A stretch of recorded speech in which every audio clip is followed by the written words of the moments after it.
Let me bring in my think tank now. Outside the courthouse in Seminole County, Florida, Chad Seibel. In studio, criminal defense attorneys Michael Bixon, Ashley McMahon, and Julius Collins. I've got 4 criminal defense attorneys with me tonight. First question, you ready? A real simple one. And again, I understand the Constitution. You don't have to say anything. You have no burden of proof.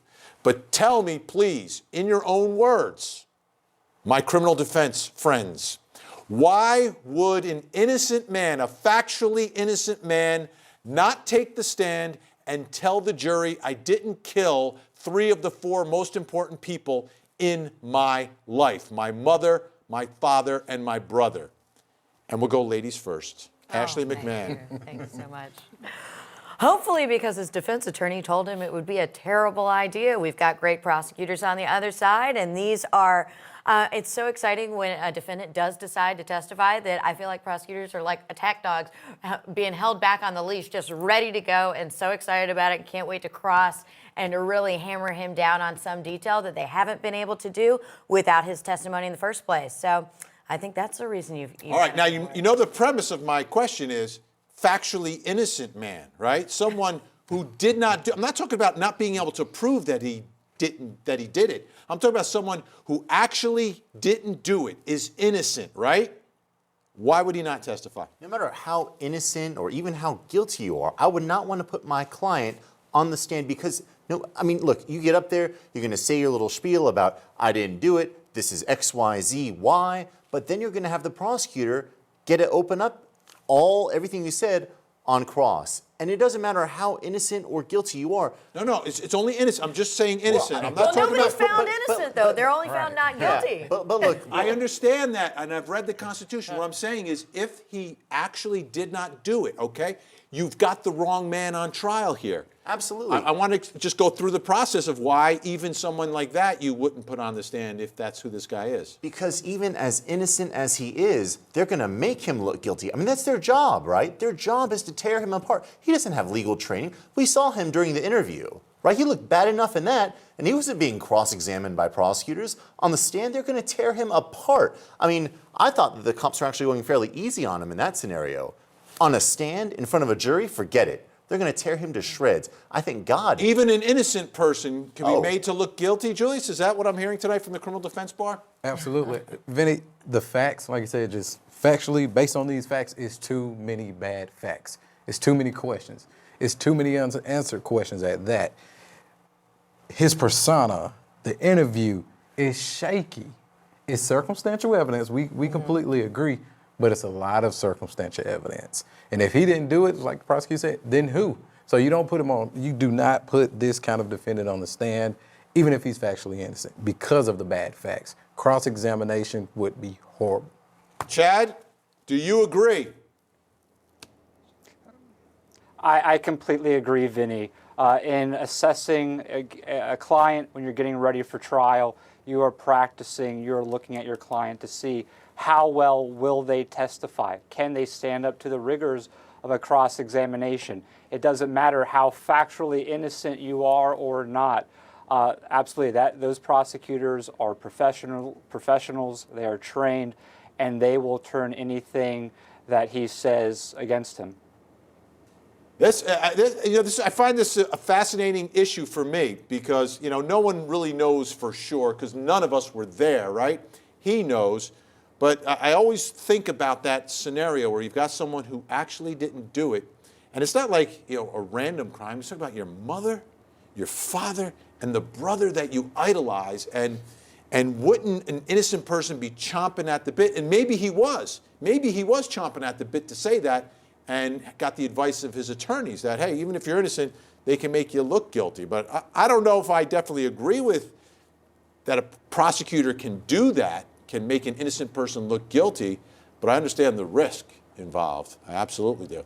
All right, we got a lot more to talk about with closing arguments today, and these were really good closing arguments from both sides. You have great attorneys on both sides.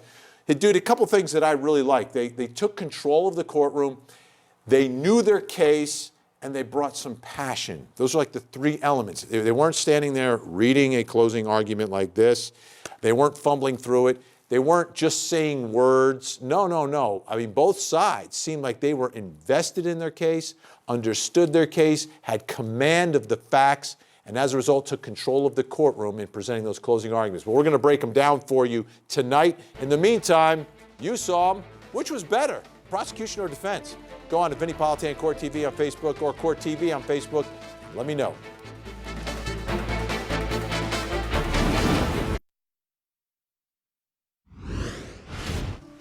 This is very bad. Very, very bad for the defendant. He can't talk to Sylvia anymore. It's over. It's done. Even if he could talk to her, his dad and his brother have sabotaged that relationship. He reached out on the 22nd to try to salvage it. Obviously, that didn't work. Well, the money I have, which he doesn't have, and the tips I gave and the way that I was are very true, which they're not. I could never escape the lies I told at the very beginning. But I lied to her. There's a theme here, by the way, if you haven't picked up on it. I lied to her and you guys from the beginning about myself. I'm not a professional gamer. I did not own my own house. I did not drive a BMW. That means his dad told him. He's a 29 or 30-year-old guy who lives at home with his parents and drives a Honda. That's not normal for this phone. That's not the pattern of life for this phone, for Chad's phone, for how Chad behaves with his phone. This is the action of someone who didn't want to have to re-enter a passcode or touch his dead dad's finger a million times to unlock the phone. Phone's unplugged, and he takes the last 67 steps of his life. Why mom? Why mom? Because she was dead. That's why. Because she also was limited in contact with Sylvia. Parents and his brother's bodies aren't even cold. And he's already re-establishing or trying to re-establish contact with Sylvia. Grant Amato knew about blood. He knew about DNA. He knew how to shoot. But after you murder your family, you make mistakes. And I pointed out the mistakes he's made, including the firearm being on the Chad backwards, including the digital evidence that we were able to locate, including the bank records, including all the cellular data, including the Wi-Fi records, deleted records, deleted applications, right? It's a stressful situation being a murderer. You're bound to make mistakes. Dominic Leo in his closing argument, and what I really loved about it was he told a story, but he also did a great job of describing the other potential scenarios that have been sort of insinuated through the cross-examination of a lot of witnesses in this case by the defense, and sort of making them seem absolutely ridiculous, leaving this jury nowhere else but to look at Grant Amato as the man responsible. That's my take on this closing argument, but what does the think tank think? That's what's important tonight. Let me bring him back in. Chad Seibel down in Sanford, Florida. Let me ask you first, your impressions of what Dominic Leo did in the prosecution's closing argument today. Were you impressed? Yes, he did a great job. He was methodical, and he went through the timeline, addressing all the points. Again, for the defense, the key word we're going to be saying over and over again tonight is reasonable doubt. And so the prosecution needs to be addressing that there are possible doubts, and we can talk about that later, but for a reasonable doubt, the only possible answer is that Grant Amato committed this murder. And I think he did a good job. Yeah, that's what I used to do in my closing arguments. I would tell the jury, it's reasonable doubt, okay? It's not just, it's reasonable doubt. Okay, what'd you think, Ashley?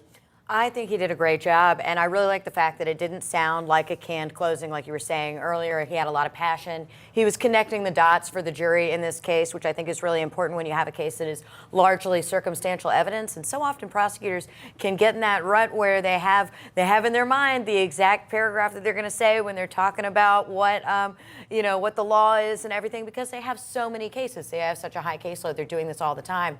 But I think he really personalized this case for the jury, and that's going to be a game changer in this. Julius? That's how you do a closing. You provide commentary, and your closing needs to speak to the evidence. The commentary is going to be key because he's not only is he's presenting the evidence that came out in trial, but he's telling the jurors what significance that evidence has. So I think the commentary is going to be the biggest thing in this closing. Unanimous? Absolutely. I mean, I think Ashley said it right. She said with passion. And, you know, even if you lay out a very methodical, even if you have all the facts lined up in order, it's how you deliver it, right? And he did such a good job at giving passion and emphasis behind his words. Otherwise, they carry no weight, right? And you could see that he really sold it to the jurors. I think he did an excellent job with it. All right. Let's take a look now at Jeffrey Dowdy with the defense. He was going through the house with his body cam, was that the blood was still wet. And I'm saying that because, you know, the state committed to this timeline. Everybody died at a certain period. And I'm here to submit to you that timeline is terribly wrong. But on January 25th, they did not have any physical evidence to speak of because they didn't process everything properly. 7 hours, and what did they come up with? Nothing. They did not even rise to the level of probable cause. How in the world was Grant Amato able to do all these things without getting a scintilla of blood on himself? They were making a thing that they were trying to wipe the phone in the recovery mode. I would submit that that's not true. We know from Chad's phone that he was Googling similar actions on 119. He was Googling about how to bypass passcodes. We know Chad was alive on 119. Nobody's submitting that he was dead. You have gloves laying on gun inserts. Those gun inserts have GSR on them. GSR does not go away. Unless, you know, you wash it down a drain, blows in the wind, you wash your hands, it does not go away. This is all adds up to reasonable doubt. That's the whole point of this. This all adds up to reasonable doubt. They had to prove the case. All right, that's Jeffrey Dowdy saying they didn't prove the case, talking about what they did not present. Julius, what's your take on this one? I think it was a classic closing. I think he did what most defense attorneys do, and prosecutors, I know you used to be a prosecutor, they hate it when you put the state on trial. You put the police officers on trial. You put everyone except your client on trial. And I think the closing was great as well. I would still have to go with the prosecution on the best one on this. I agree. So I think the defense did something a little bit different than what I typically do and probably what my two colleagues typically do in closing, which is you hammer home at the end of every building block that you're making, you make the statement, that's why Grant Amato is not guilty. You know, like you have to, you give it to them so that they have a good feeling and a good reason to actually bring you home the verdict that they want. I don't think he hammered it home as well as the prosecution did in asking for a verdict. And I think that might be a mistake. Michael? I'm going to be honest, I think he did a great job. I think he even did a better job than the prosecutors did in trying to deliver their case. I think he did a great job at tearing apart the prosecutor's case, at showing that there was reasonable doubt, showing that this is a circumstantial case, and by nature, you know, you have that room for error in something like that. And I think he was able to also sort of produce those alternative theories that you need on the defense side when you're dealing with a circumstantial case in order to get that not guilty verdict. All right, Chad, one other thing that he did that I noticed at the end, and defense attorneys do it differently in different cases, he didn't say at the end, you know, Grant Amato is innocent. He didn't do it. Instead, he says they haven't proven the case. They haven't met their burden. Your thoughts? I completely agree with that, Vinny. With the evidence that we have, it is hard, and it's a huge sell for a defense attorney to come in and say that Grant Amato is not guilty with everything that we have heard. But that's also not the legal standard. The jury is not here to find him innocent. They are here to find him not guilty because that the state has not met its burden. They have not proved their case beyond a reasonable doubt. That is the standard that the defense wants the jury. They want the jury to hold the state to that burden. If you're going to get a not guilty, if you're going to get a lesser included charge in this, it's by hammering constantly on the idea that they had not met their burden and proven beyond a reasonable doubt his guilt. It's not about his innocence, but that the guilt is not there. Yeah, I think it was a smart move by them because I don't think you can argue this is an innocent guy. I think that puts too much of a burden on the defense. Our 13th juror question, who had a better closing argument? You heard our experts' opinions. What's your opinion? Was it the prosecution or defense? Go on our Facebook pages, let us know. 6 hours of deliberations, the jury still at it. We are waiting. It could happen at any moment. When it does, you'll see it and hear it right here on Court TV.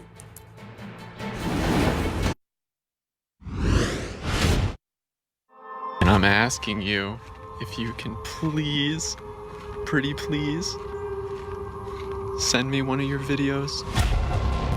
So tell us what happened, Grant. Is that how you left your family? No, I didn't do any of this. Grant Amato is being accused of murdering his family. Prosecutors say he stole more than $200,000 from his family to send to this woman he'd never met in person. The rules are simple. An adult webcam model in Bulgaria. Some girl in Bulgaria got $200,000. I just want the truth to be told. Amato admitted to police that he had an argument with his dad the night before his family was found slaughtered. Sheriff's Office! Poor baby, I'm so sorry. No, you're not. You're not sorry at all. This is a case like I've never seen. Buying your stuff, it makes me feel weird. This is a twisted case of alleged murder, money, and porn. Did he kill to support his deadly porn addiction? Who has a motive? $200,000 is a whole lot of money. Who has a motive to hurt your family? Rest in peace. Is there enough evidence to convict for murder? There could be a legitimate defense here. No physical forensic evidence linking him to this crime. Who do you think did that? I don't know. There's nothing that showed that I had done anything wrong.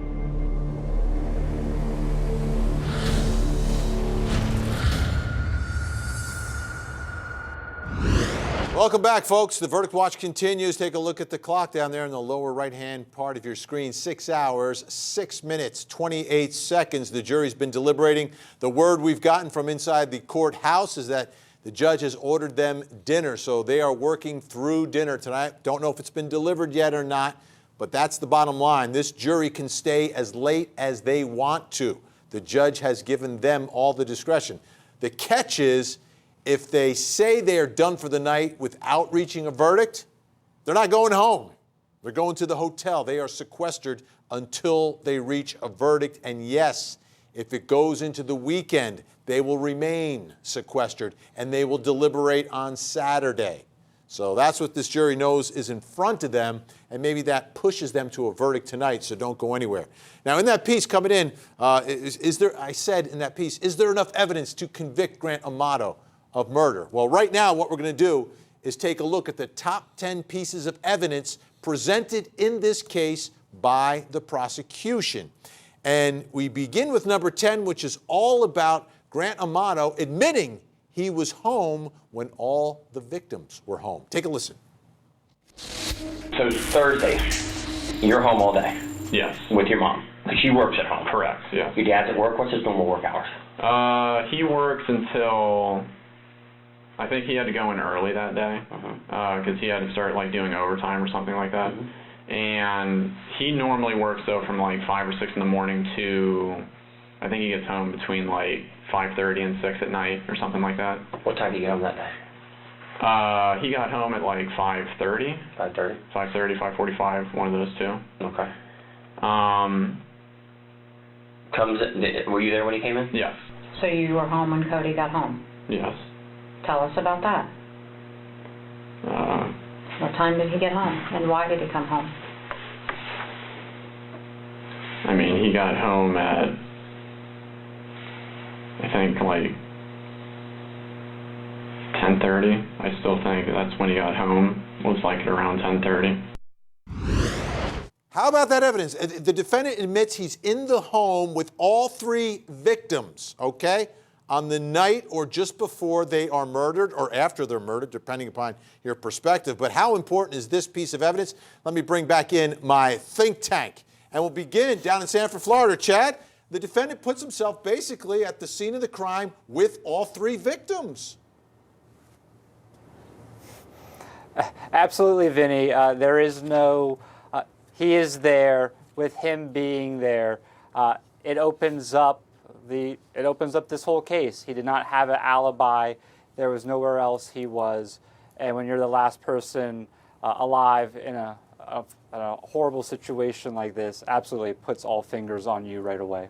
Ashley, to me, I think this is so huge for prosecutors. I think it's great for the prosecution. I mean, even though Grant Amato did not actually take the stand and testify in this case, we've essentially got his testimony through this interrogation, and he's right there admitting that he's agreeing with essentially the prosecution's timeline, which they've been trying to tie together during this entire trial. I think it's very damning for the defense.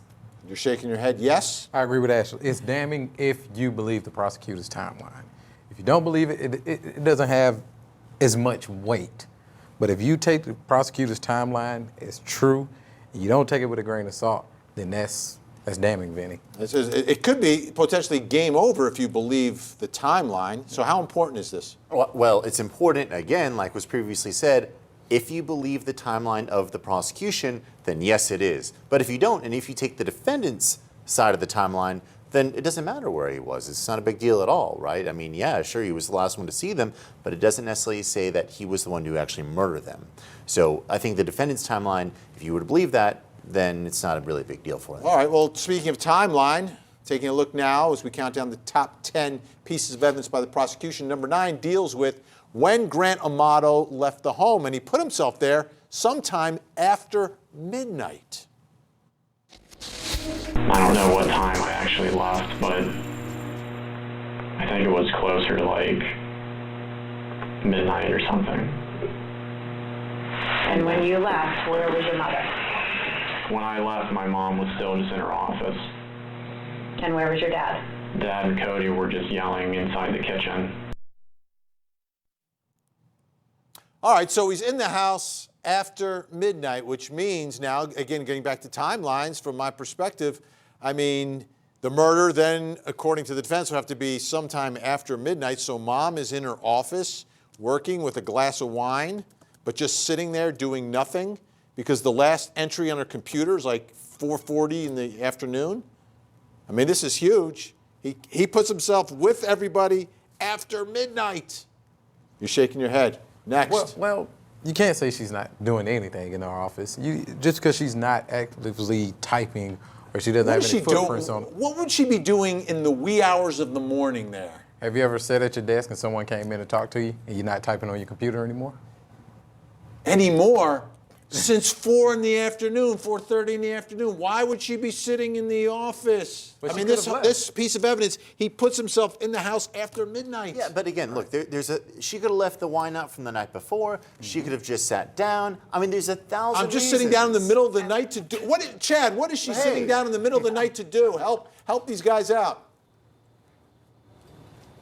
I'm sorry, Vinny. There's a lot of action going up there. Can you repeat that, please? See, it's that incriminating. He doesn't have an answer for it. No, the question is, he puts himself in the house after midnight, right? And I believe that helps the prosecution so much because mom is shot and killed in the office. That would mean she'd have to be working in that office in the wee hours of the night, just sitting there doing nothing because the last time there's any entry on her computer is from like 4:30 in the afternoon the day before.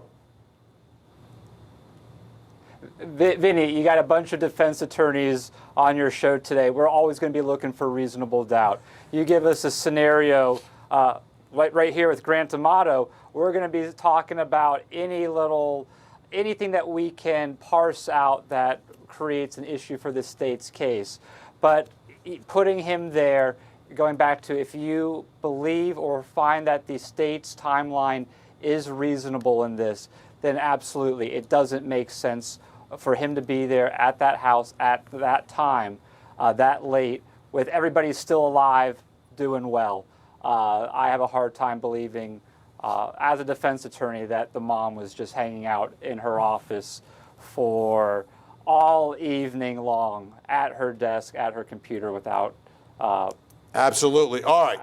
I have a hard time believing that she was still alive.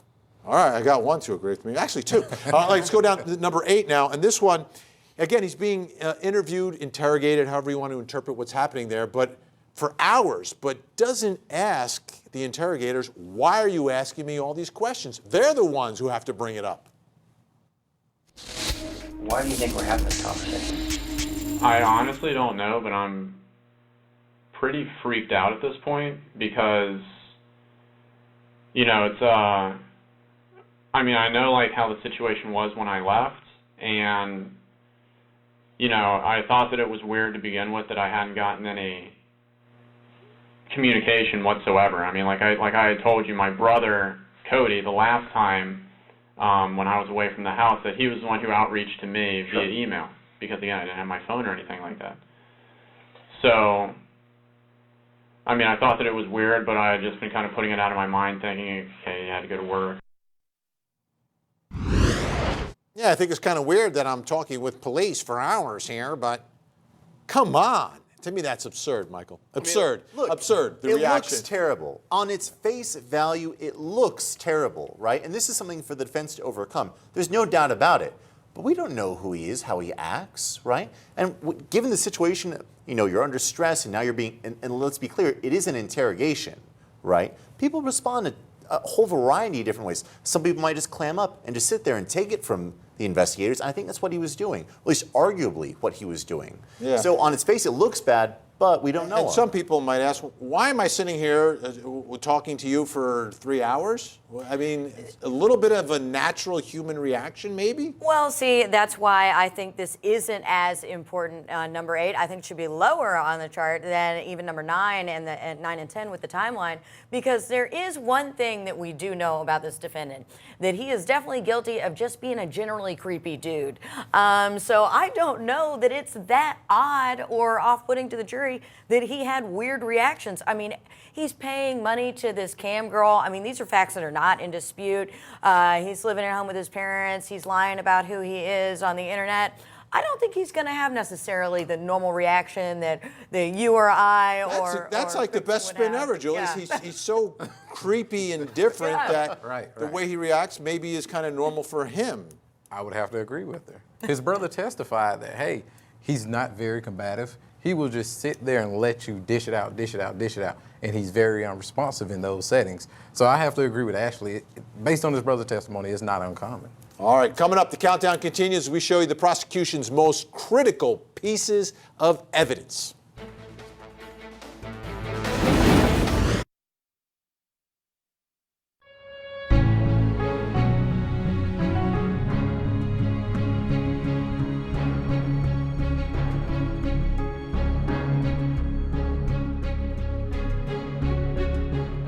Three members of the Amato family murdered, execution style, shot in the head, in the face, killed inside that home, and a fourth member of that family accused of that murder. His name is Grant Amato. The jury is still out deliberating in the case. We'll bring you any information from inside the courtroom as soon as we receive it. In the meantime, right now we're going through some of the prosecution's evidence, counting down the 10 biggest pieces of evidence that they introduced in the case against Grant Amato.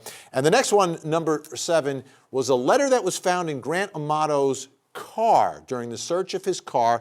It's written in the voice of his dead brother Cody, but was actually admittedly written by Grant. Let me read part of this letter to you right now.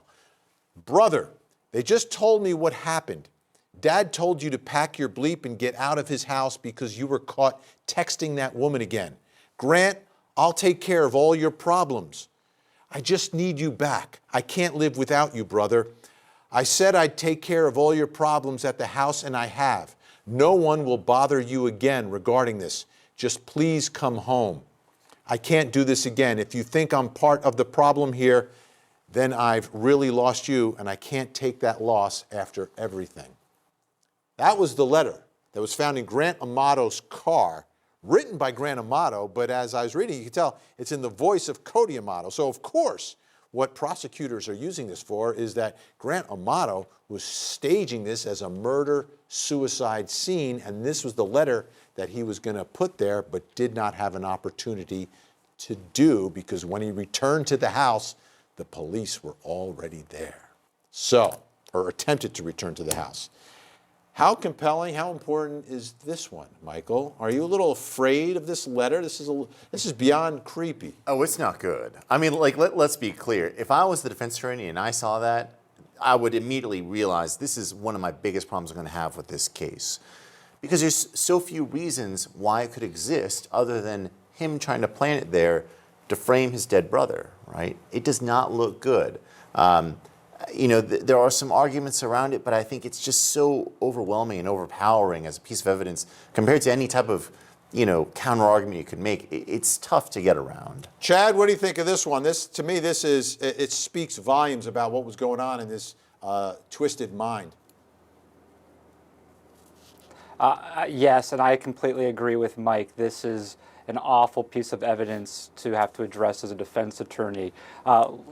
Listening to you read it, Vinny, I mean, I get a clear picture of somebody trying to place the blame for several murders on his brother. It's very, very difficult to try to get around this one. And the defense ends up not arguing murder-suicide, and he was very clear and specific in his closing argument that they weren't arguing this, but what a defendant does is different than what his lawyer does. To me, this is bad. Yes, I agree. I think this is very bad for the defense. The only way that this piece of evidence can really be used is that Grant is trying to paint out some sort of scapegoat for what happened in the house, which indicates that he had prior knowledge of what was going on in the house. So it's just not good all around any way you look at it.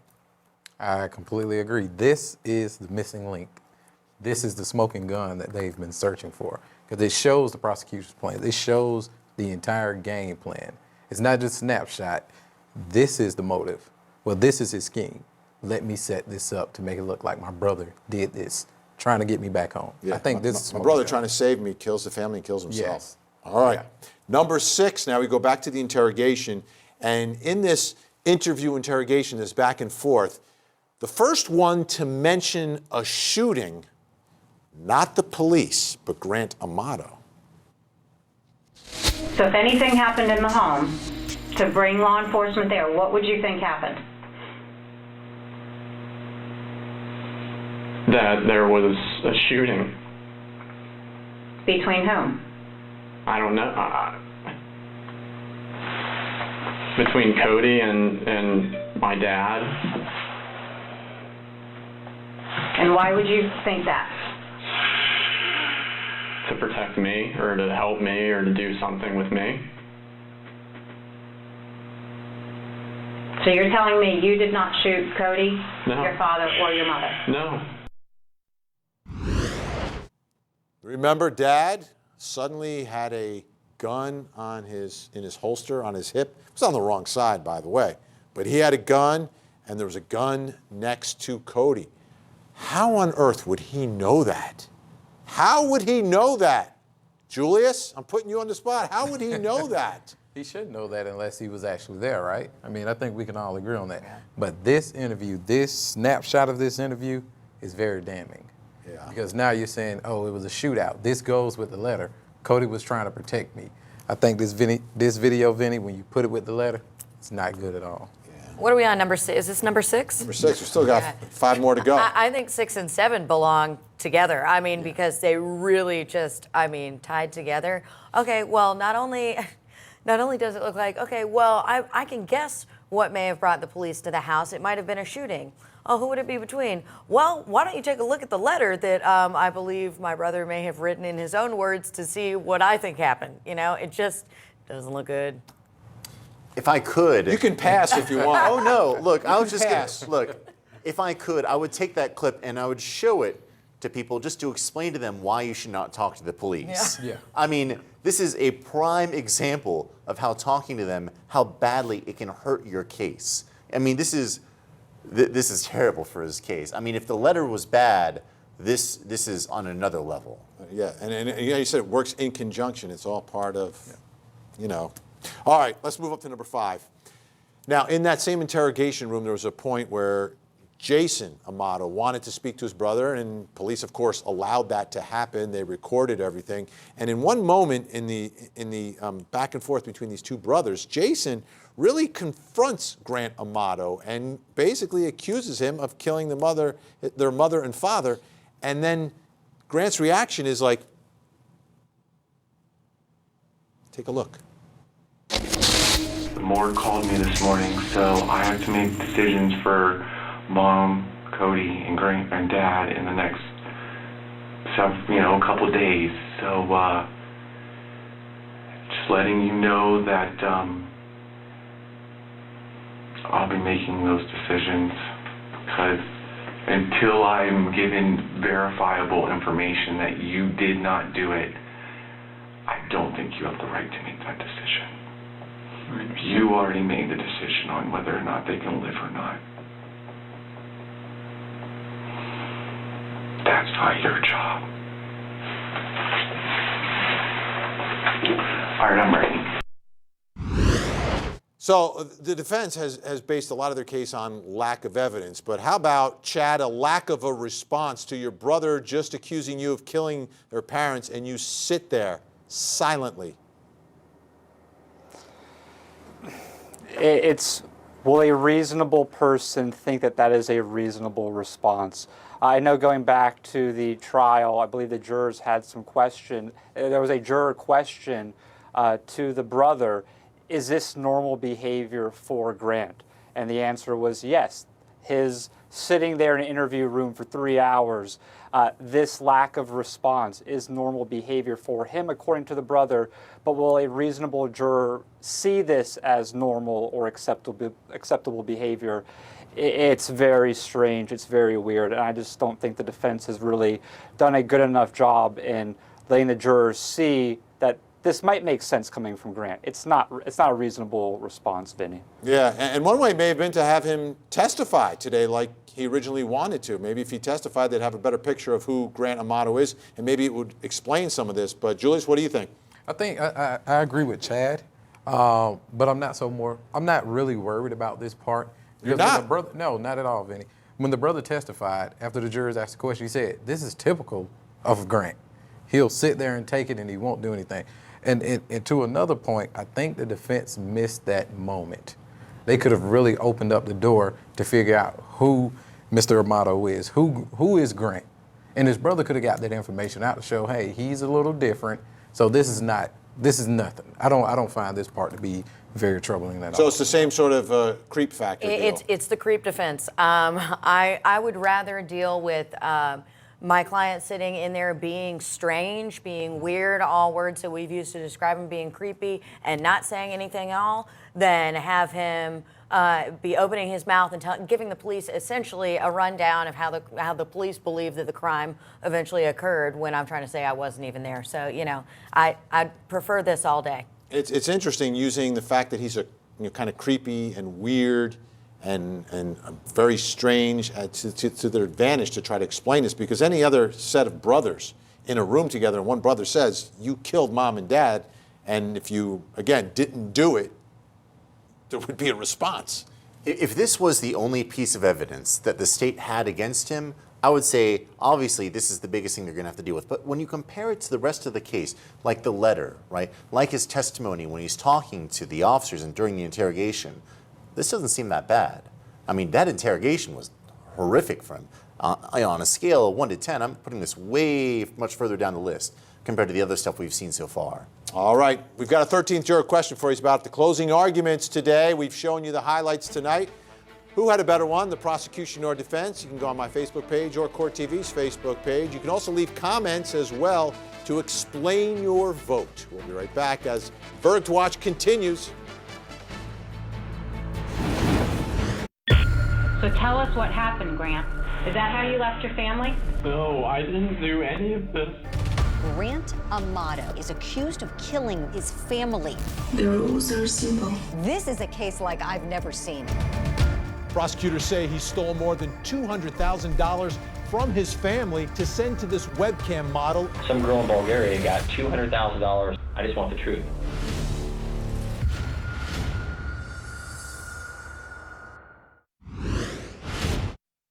Phone's unplugged, and he takes the last 67 steps of his life.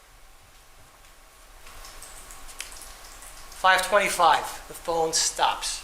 That phone was in Chad's back pocket. How do I know that? Because if you look at the CBS video when he's walking to his desk, you see the phone sticking out of his back pocket. That's how we know. 67 steps. Gets into the house. The next activity on that phone is at 5:52. What's the math on that? Phone sits still for what, 20 minutes? It's when Grant shoots his dad in the head. Twice. That was Dominic Leo in his closing argument, painting a picture for this jury based upon some of the digital evidence, the phone that was being carried by Chad Amato, those 67 steps from the car into the house, into the kitchen, and then, according to prosecutors, he is then shot and killed by his own son. 6.5 hours. The jury has been out tonight. They continue their deliberations. They've gotten their dinner was ordered, so they're taken care of there.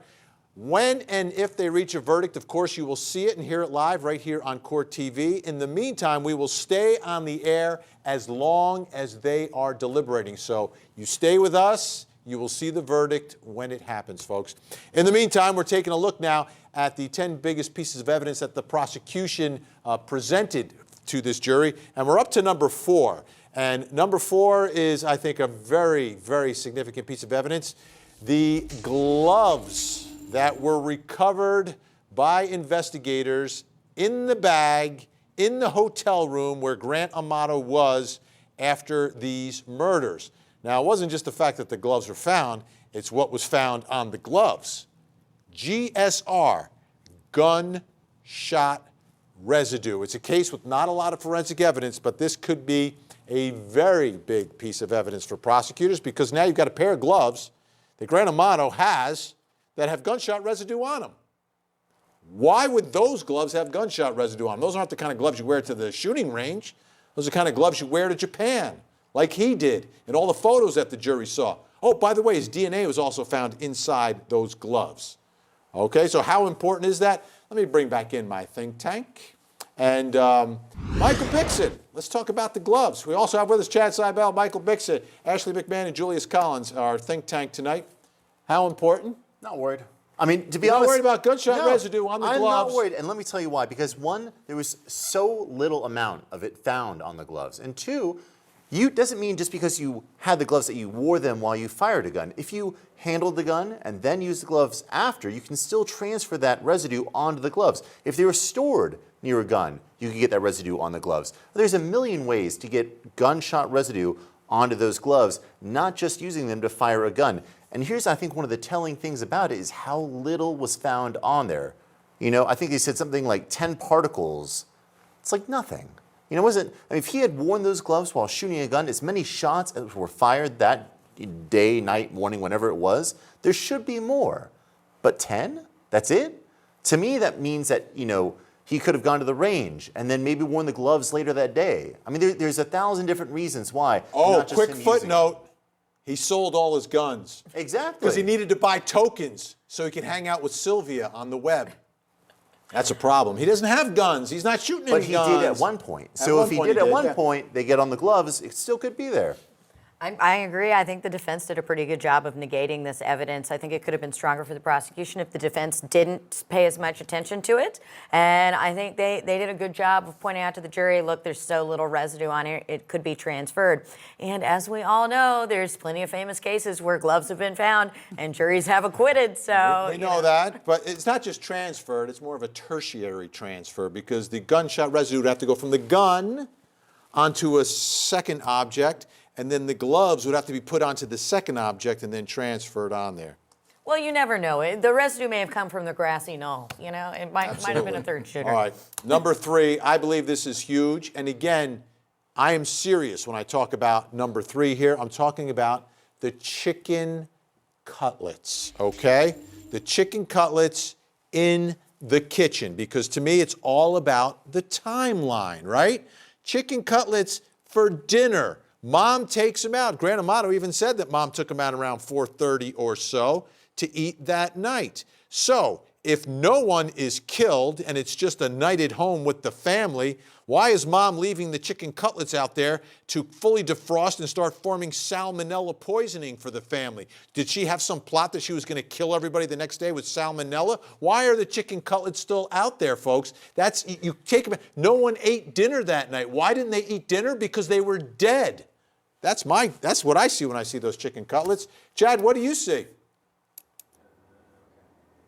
I would agree, Vinny. I mean, going back to the mom at her desk, certainly somebody doesn't have to be on their computer the entire time that they're in an office or sitting at a desk. They can be doing other things. But when somebody brings chicken cutlets out in preparation for dinner, those chicken cutlets are going to get cut or cooked. So the fact that they're there for so long plays right into the prosecution's timeline. This just slides, and I've got to go after Michael on this, Julius, just one second.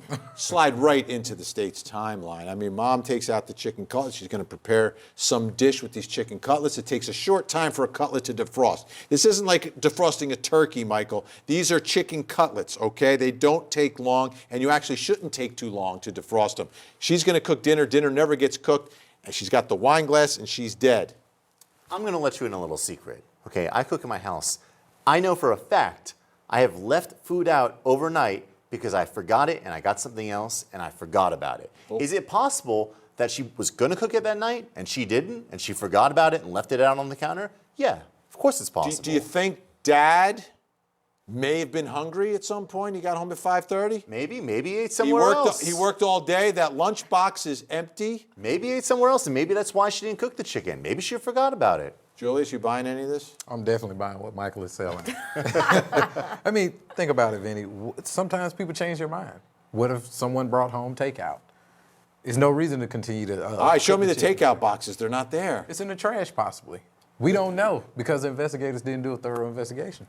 Right? While I appreciate both of my colleagues' efforts in being the amazing criminal defense attorneys that they are, and I'm sure I'd be making the same argument in court, sitting back here and getting to be the Monday morning quarterback and watching it and looking at this evidence from a neutral standpoint, this is real bad for the defense. This is great for the prosecution. It backs up their timeline.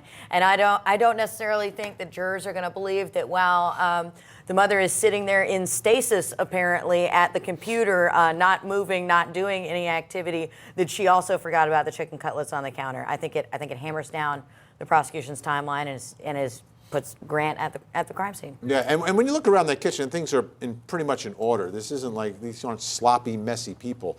All right, again, we're taking a look at the top 10. Let's go to number 2 now. Number 2 really has to do with the whole motive in this case and why he did it. It's all about this webcam girl in Bulgaria.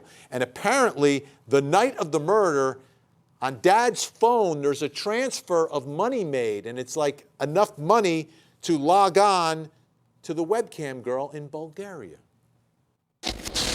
If the father was alive, which he wasn't, but if he was, would he call this transferee account PNC's son? No, because he would have had 2 sons at that time. Because Cody would have been alive still. So it would have said PNC Grant or PNC GTA, or you know what I mean? Not PNC's son. How's he supposed to know which son it is? That's how we know this is the defendant, because he was thinking of only himself. And he was the only one alive that was left. And also, another big piece of this is that, you know, the whole conflict in this home was the fact that $200,000 had been shipped over to Bulgaria. Do we really think on that night that he's being kicked out of the house, that Dad is going to say, I know I'm kicking you out of the house, but how much do you need to send to the Bulgarian girl tonight so you can log on? That's just not happening. That's absurd. That's ridiculous to me. This is overwhelming evidence that no one else would be transferring money to Grant Amato other than Grant Amato. I mean, his daddy took away his cell phone, Chad.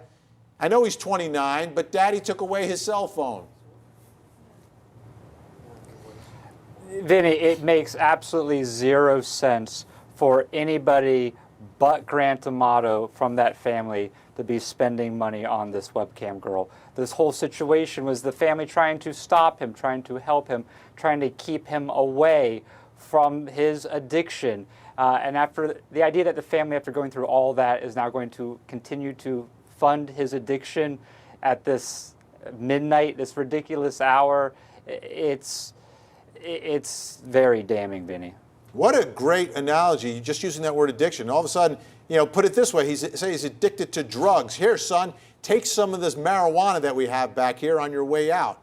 Okay, great job. All right, Julius, I'm going to give Michael a little bit more time to think of something here because he needs it. Oh, I'm ready. Go ahead, Jerry. I completely agree. This is pretty damning. Not even just the transfer of the money, because we know money played a very important factor into this case, but son. The brother testified that the dad addressed him with initials.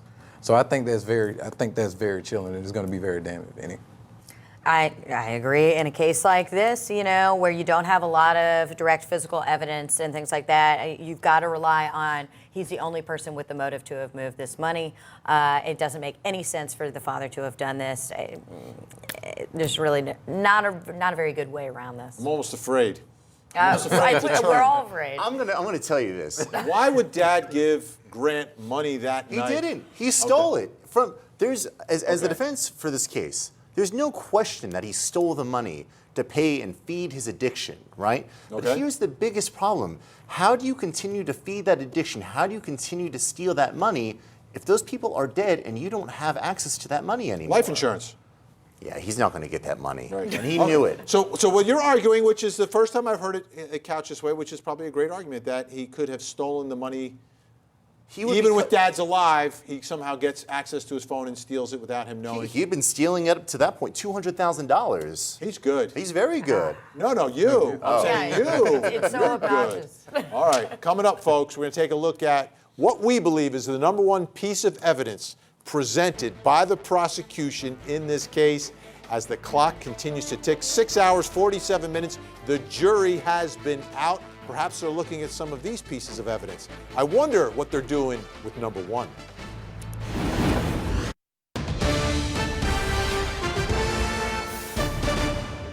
You're being cooperative, sir. We appreciate that.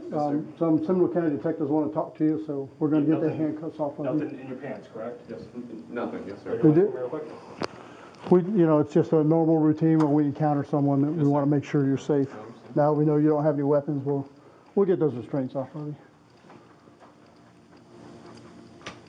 I mean, I have my like duffel bag and whatnot in there if you guys want to check that and whatnot. That'll be up to the detectives that talk to you. All right, that was police. Remember when they went to the hotel where they were tracking him down and they found him? They searched his car that was in the parking lot. Then they went into his room and found some things, including a pair of pants. And in the pair of pants, there was something very, very significant. We're going to get to that in just a second. Just want to bring you up to date. Almost 7 hours of deliberations. We've got folks on the ground, obviously, at the courthouse. They will be there all night until the jury leaves or there is a verdict, okay? So we're going to stay on the air as long as the jury is deliberating. So if the verdict happens tonight, folks, you will see it and hear it, so do not go anywhere. In the meantime, what we're doing is taking a look at the top 10 pieces of evidence that the prosecution has presented during the course of this case, and we've come up now to what we believe is number one in this case for several reasons. And the number one piece has to do with what was found in the pants pocket of Grant Amato. Number one. Take a listen. Yes, I found that a thumb drive, an ADATA thumb drive, was connected to the computer under the user account light on January 24th, 2019 at 11:32 p.m. And then it was disconnected on January 25th, 2019 at 12:27 a.m. Oh, it's just a thumb drive, right? Oh, not just any old thumb drive. First of all, whoever unplugged that thumb drive from Grant Amato's computer put on it pictures of who? Oh, a woman named Sylvia from Bulgaria. 637 images on that thumb drive, something that just had to be downloaded before whoever left that house, right? Who could have done that? Why would they do it? It's Grant Amato. Who else? Who else? He's there at 12:30 at night. Going straight to Michael Bixon on this one. This is absolutely fantastic for the defense, okay? And let me tell you why. In all honesty, right, it shows that, one, he's been honest with the police, right? It follows... Wait. The second time he said he was there after midnight. The first time he had a different time. So well, he was honest the second time. He was honest at a point. At a point. At a point. But look, Again, I think it's good because it goes towards his obsession with her, and like I said earlier, the fact that he wouldn't want to cut off his source of funding, right, by killing his own family. I think it's good that it follows, granted, his second version of when he left. If you follow the defense's timeline that the murders happened in the morning, then he's already gone and he's out of the house. I think that helps them. And, you know, as far as the police finding and everything like that, he's cooperative, he's helpful, he answers all the questions. He doesn't say that, I'm not going to talk to you and I'm going to get a lawyer. He's honest, truthful, and open with them. And I think that's good for him. Anyone? He's cooperative to the point where he's a fish that has opened his mouth and chomped down on a hook. You know, if he had kept his mouth shut so many times in this case, it would have gone so much better for him. I just think this thumb drive is real bad because basically it gives the jurors something to hang on to as far as that CSI effect, that actual evidence that they need that places him somewhere, and he's the only one that could do it. If your entire defense is, it's not him, we've got the wrong guy, you know, somebody else must have done this, he's the only person with the motivation to have pulled all these photos of her. So yeah, I'm saying it's bad. So to me, it goes exactly what you're saying, motivation. Like, why is this whole case happening? Why is this family gone? Why were they executed? Yeah. And what's on that thumb drive, to me, answers that question, that he can't be without her. And remember, when those 637 images go up on the screen in the courtroom, who is like staring at it and just can't stop looking at it? Yeah. The guy who couldn't be without her, the guy who believed he was actually in a relationship with her, Julius? Yep. I think the thumb drive is horrible for the defense. Because like I said, it goes with the prosecution's theory. After, quote unquote, with defense attorneys, after murdering his family, the one thing that he could take were photographs of this lady from Bulgaria. And he tried to steal money. I think this is going to be a horrible fact for the defense, Vinny. Chad Seibel, I mean, it's hard to relate to somebody like this, but I think it to me, it draws a picture for the jury and takes us inside his mind on just how important and how obsessed he is. So obsessed that he would kill his own family just to get a picture and a conversation over the internet with this woman. Well, after Michael's explanation, Vinny, that whole timeline just got turned on its head for me. But certainly we could be creating defenses, but no, this Grant Amato, to say that he was obsessed, I don't think it carries it all the way. I believe Grant Amato was addicted to this webcam model, and him having that thumb drive in his pocket as he's fleeing the home, that was his last hit. He needed that to keep his addiction going, and why else? It's the motive, it's the reason. Him being cooperative in handing that over to them, I think, really doesn't go far for the defense.